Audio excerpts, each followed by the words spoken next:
prayed for God to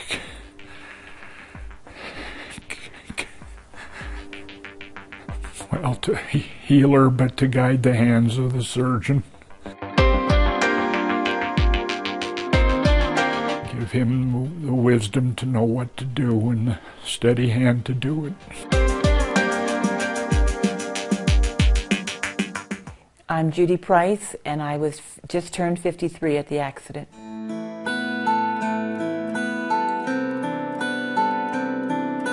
Before my accident, I was in very good health.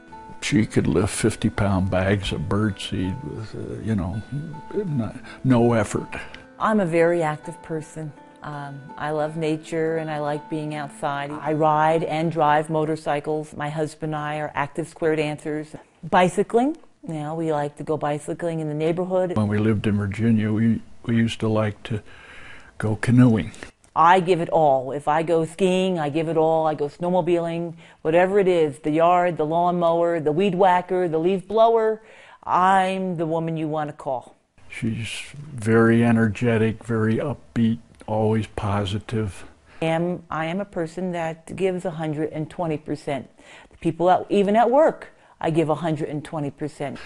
I think that's what makes her so liked. I'm an administrative officer at the Air Force Safety Center, and I take care of one one-star general and one two-star general. I also take care of other 150 people, employees at the Safety Center. I'm also the protocol officer, which means I'm going down to the auditorium with flags, carrying flags, making sure the auditorium is properly, proper for a ceremony coming up. She seems to have a requirement to help and to do the things for you if you'll let her. I'm a strong, independent woman. I enjoy shooting, just casual hobby shooting, and I also enjoy shooting for a protection issue too. I've had a lot of training. I've had a concealed carry permit for several years. I'm not a novice. I got my permit in 2004. It's a 2-day class. Then you're required by law to have a refresher course in 2006, 2008, and 2010. Then I have had refresher courses. I've had the Taurus gun probably since 2005. The first thing you do when you get home is you get it out, you're going to get it ready, and you're going to read the literature about all different things. And we both came across the literature that said that this gun was a very safe gun. I am very familiar and knowledgeable about safety aspects with firearms. I used to be a police officer, so I've had training with handguns. When they started to have the concealed carry license in Virginia, we were living there at the time, so we were some of the first to apply, both of us. I never had any concerns any time we ever have been shooting. There's certain clothes that you can wear, there's certain clothes you can't wear if you're going to carry. They call it printing, if you can see the gun sticking out your clothes and things like that. Now, I have several different kinds of holsters depending on my outfit.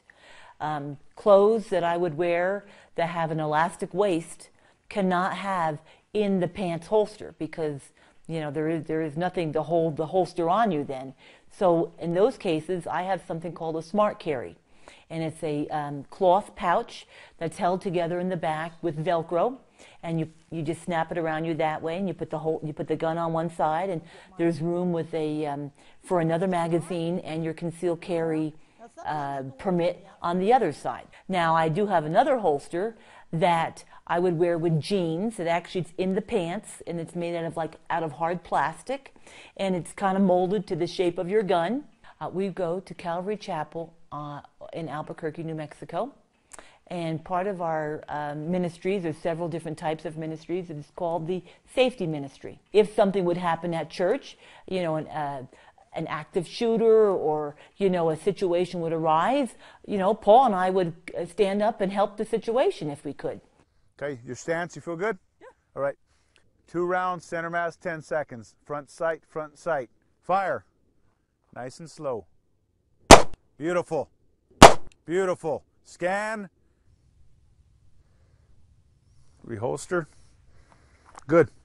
I'm a retired police officer, and I oversee a ministry at a large church here in Albuquerque, and I'm the ministry coordinator.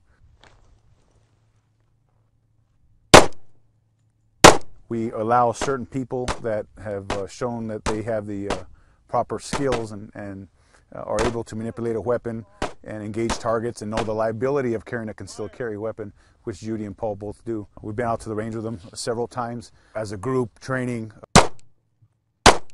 They're both very familiar, very competent with their firearms. Judy and Paul come out actually shooting more than I do.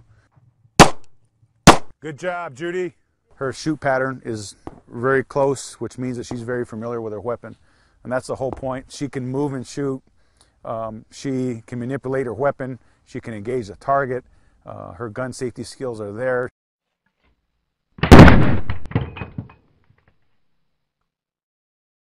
The accident occurred on 24 November 2009, 2 days before Thanksgiving. Come on, Sam. Let's go. Come on, we're going to go for a walk. Since I'm wearing sweatpants, you cannot carry a regular holster, so I have to use the smart carry. Off Cody and I went around the neighborhood. So we get home.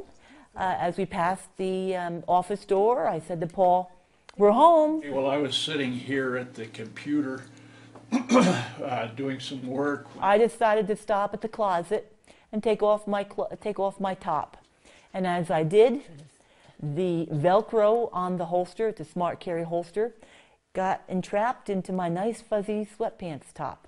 And when I pulled it, it broke loose the connection that the holster had around my waist, and the gun and the holster fell as a unit right down to the bottom of my feet. When it hit the ground, I saw a red and yellow flame, and then I heard bang! Pow! And I, oh my gosh, what happened there? And the next thing I know, I felt like a strange feeling.